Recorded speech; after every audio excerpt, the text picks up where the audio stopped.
Yo, what's up, everybody? Welcome back to the CPS Reports, and I'm back with another fight recap of one fight night 22 Sundell versus Diachkova. And before I get into the video, smash the like button if you guys haven't done so far. Hit notification bell and subscribe if you haven't done that yet.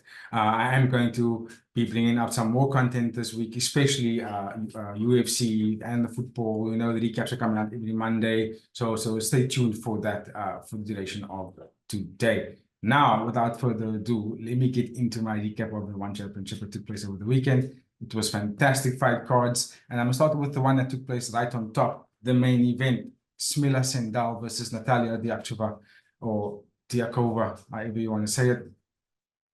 I was a bit concerned about this fight because right on Friday, day before the fight, news came through when they did the hydration tests that Smila was unfortunately able to make the weight, which was a bit of a concern, if I'm being honest. I was like, oh no, what's going to happen now? She's not going to go through with it. Like, what's happening?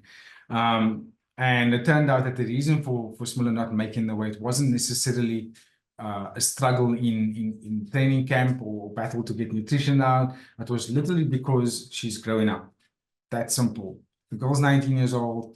She's got another 2.5 years before she's almost, not necessarily stunts the growth, but before it slows down dramatically in terms of getting taller and bigger.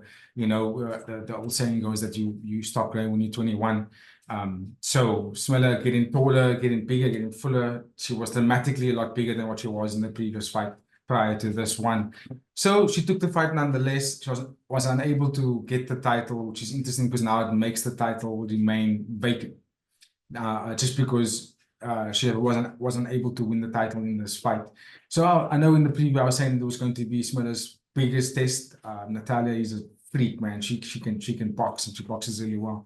However, coming into this fight, when I was saying in the preview that if Natalia is able to survive the onslaught within the first to second round, there's a chance for her. But Sundell has the ability to continue the press, like I said she was going to do. She had the ability to continue to press the fight every single round. Now, she won in second round, and there's only two, and she won in the second round via TKO. But even before that, in the round one, like, Sundell was just dominating it. She was dominating. Even when Natalia landed some of her shots or boxing exchanges, didn't really push Sundell back, didn't stop her at all, kept her going forward. And you could see like towards the end of round one, Natalia was a bit discouraged by it because she noticed like, oh my word, like I actually can't get this girl away from me, you know. And Sundell continuously just to keep pressing the fight forward, and eventually started landing her blows, and which led to her knocking down Natalia and getting the TKO victory. Fabulous win. She did nothing short of what she said she was going to do. It's just a bit of an unfortunate thing that she wasn't able to make the weight. Now, what does this mean for the division? Because now it was a title fight, and the person who was able to win the title didn't win the title, and Smila won the fight, but now wasn't able to retain the title. So she technically won the fight, but no belt.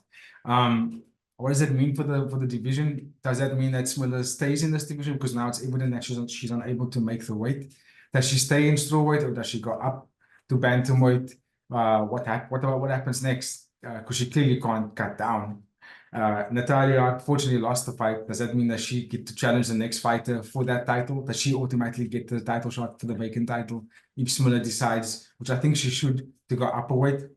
What happens next? Or does she stay in this division and try to cut the weight? Because I'm not too sure if the bantamweight is full enough for Smila to go up and almost stamp her name in that division. Maybe.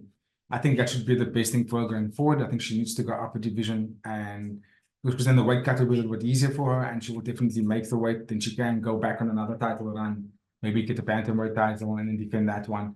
Because I mean, she was flawless, regardless of the weight loss. In this fight, she was flawless. She landed so many push kicks that made Natalia stay back foot, and also like you could see her cutting away from a gas tank. But I think mainly what got Smila the victory was that she was constantly pressing.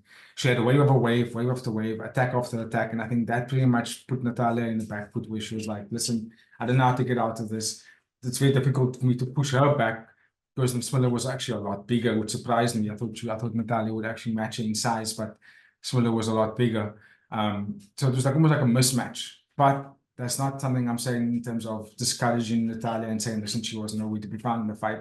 I do still think that she's like very, very good. I do think she's probably going to be the one that's going to be the title holder in that strawweight division. If Stamp Critics doesn't have something to say about it and decides to come up, or Natalia Rodriguez again, not Natalia Rodriguez, Alicia Rodriguez decides to come up again, and you know, a lot can change in this division, a lot can happen, because all these women are relatively still young in their sport. I mean, I think Natalia's only 29, and Alicia also still mid-20s. Natalia's similar 19. Stamp is still mid-20s. These are very young women, and I think there's a good chance that they're going to be the household names that we're going to be talking about for years to come in the one championship. Smilla, fantastic victory. I think she needs to just go and address with the coaches in a camp whether she should stay in the strawweight division or go up. I think she should go up. It's going to be better for her in the future. Then she wouldn't have to struggle this much with the weight cut, because you can't prevent yourself from, no one can prevent themselves from growing up unless you malnutritioned and you just, you know, aren't able to put the necessary calories and proteins in your body. She's obviously a champion. She's got money. She's got a good camp behind her. She's able to secure, or at least be able to create a formula for herself going forward, whether she sticks in the weight or not. But let me know what you guys think in the comments, whether Sundell should remain in the strawweight division or should go up to bantamweight. But before we move on, guys, don't forget to like, comment, subscribe, smash the notification bell if you haven't, and the like button if you haven't, and stay tuned with the latest CPS Reports content. Now, I want to move down the list to the co-main event between Akbar Abdullaev and Khalil Amir. This I thought was going to be fight of the night. It would have been if it gone a bit longer because these guys were putting it on the line. But the fight ended within the second round by KO. Akbar Abdullaev. Sweet left hook. Sweet left hook. But up until that moment, the fight was fairly even. It was fairly even between the grappling exchanges. No one really initiated it as much, but when they did, either fighter usually just reversed one another and they kept it standing, which is what you expect to see from really good combat sambo specialists. You're going to see them stand up more than they are going to wrestle, because if they wrestle, that's just going to be a stalemate.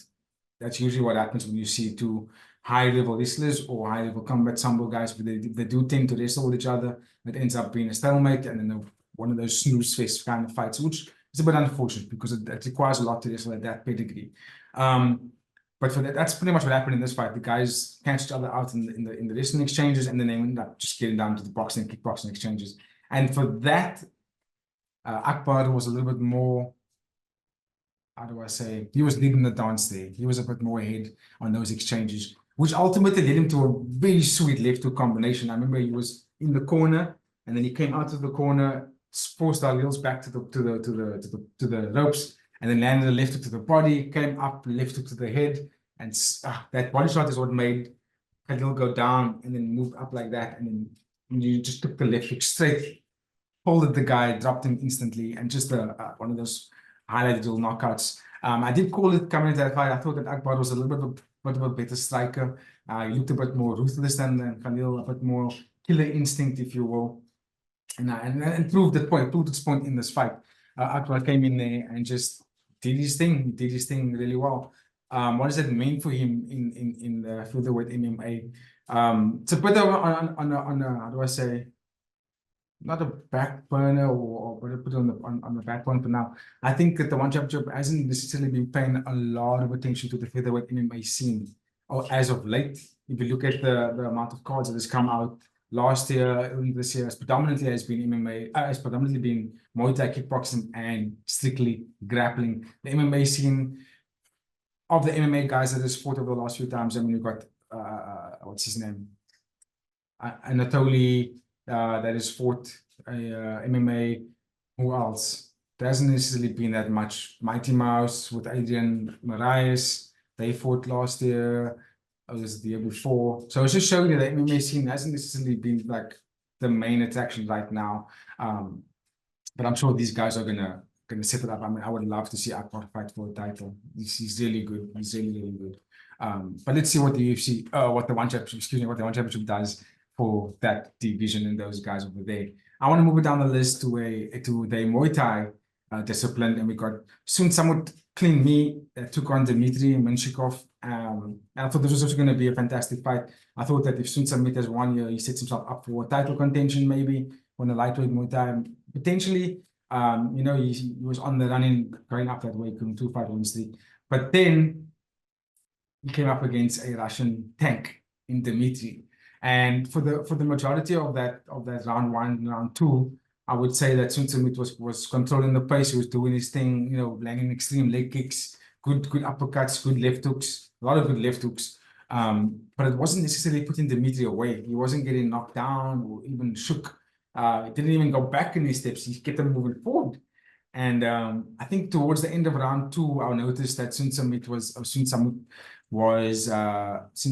taking a bit of a breather a lot. Like he was slowing down dramatically. His punches didn't have the same kind of pop to it. His leg kicks didn't have the same kind of damaging effect. It didn't stop Dimitri in his movements. And I noticed, oh, that's something to pay attention to going into the third round.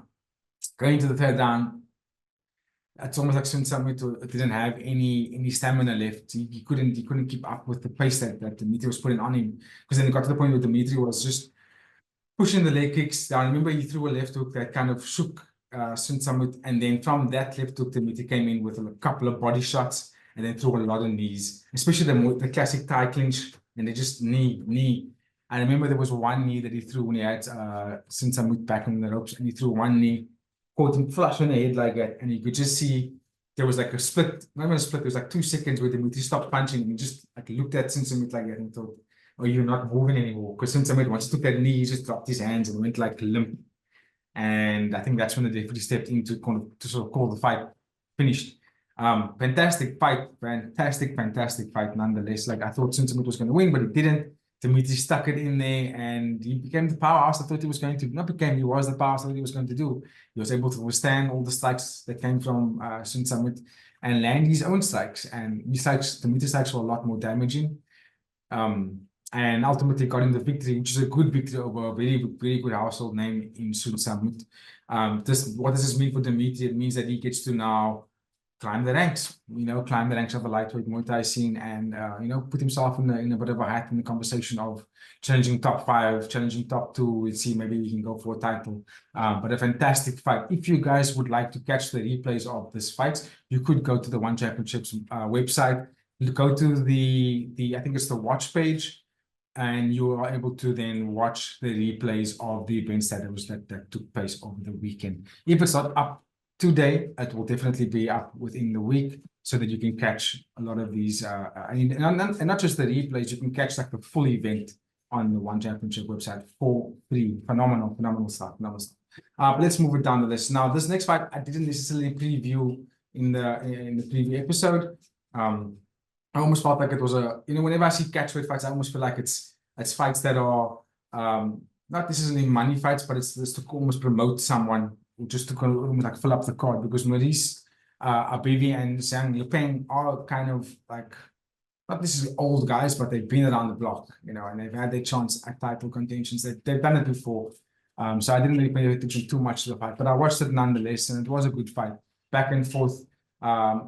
Split down the middle, really. Neither guy, for me, was pushing the pace where they could significantly say that he won the fight outright.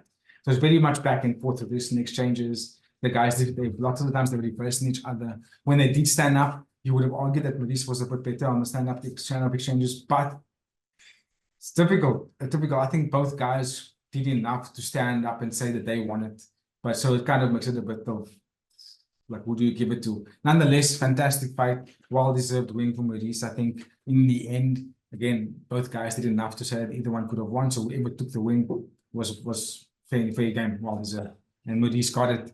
So glad that he was able to get that fight. Again, I don't want to touch too much on it because I don't necessarily support catchweight fights. It just means that neither of those fighters, it's like after that fight, like, what does it mean? You still have to go back to your original weight anyway and fight in that division so you can go for some kind of title. So when they fight catchweight fights, it's like, okay, whatever. It's for the fans. Well done. Good on you. But I want to move it on. I'll move it on to the fight that I did preview because I thought there was more stakes in this fight. And this was also going to be the last fight I'm going to be talking about in this video. And that is Hiroki Akimoto versus Wei Rui. And Wei Rui, I think this was his debut fight in the One Championship. This was a kickboxing fight. Akimoto was the champion. you know, if you go watch the preview, you'll know that I was obviously paying more attention to Akimoto because I've seen him fight a number of times in the One Championship and being the former champion. You almost feel like, okay, is this guy, this is going to be his chance to come back and potentially go for another title run. Unfortunately, that wasn't the case. He did lose the fight unanimous decision. I wouldn't have made it unanimous. I thought maybe it was split decision towards Rui, just because Rui had it a bit towards the end. It looked almost like he was controlling the exchanges towards the end. Akimoto was doing really well in the first round, and good head kicks, good boxing combinations. But like I said in the preview, he has a habit of not necessarily throwing straight combos, but he threw a lot of wide hook combos. And I think after round one, Rui was able to sort of see how that was working out. He was able to decipher what Akimoto was doing, manage his distance well, he was slipping shots phenomenally, and land a lot of his combinations, which looked really good. And I think for that, because he landed a bit more and because he was able to defend a bit more than Akimoto, I think he well deserved the win. Now, what does that mean? That's your debut fight. You're now on a 23-fight win streak after winning that fight. And now you're in the One Championship and you beat a former champion. And I think, if I'm not mistaken, Akimoto's last fight was the title fight that he defended and he lost. So now, I think where you can ask himself, listen, give me, I just beat a number one contender. Maybe give me another number one contender, or you can give me another former champion. If I beat that person, give me a title shot. You know, One Championship has it in him to make those kind of fights happen. I do believe that Weiri fought flawlessly enough to put himself in a contention. Maybe not a fight, maybe not a title fight immediately, but definitely another number one contender fight would be really well for him. As for Akimoto, he's still in the fine line, eh? He's still in the fine line between, is that his last run on the title, or does he have still another run left? I think he still has one more run left for the title shot. He should go back on the drawing board, you know, maybe address some of his techniques, maybe add some more techniques in, excuse me, and then come back and have another go at it, another go at the title shot and see if he can make it possible. If he doesn't, probably going to have to hang up the gloves after that. But I don't know, let me know what you guys think in the comments, what is next for Hiroki Akimoto. On that note, that is my time. Don't forget to like, comment, share, and subscribe. Hit that notification bell to stay in touch for our latest content. You know, Mondays we drop in all our recap episodes, and then throughout the week we're previewing the latest football and fight that's coming up for the weekend. So keep a lookout for that. That is dropping a bit later. TJC and the UFC fight content. Myself, Jade, and AD are going to recap the UFC 301 that took place over the weekend. On that, guys, please stay safe, stay humble, and I will see you on the next one. Cheers.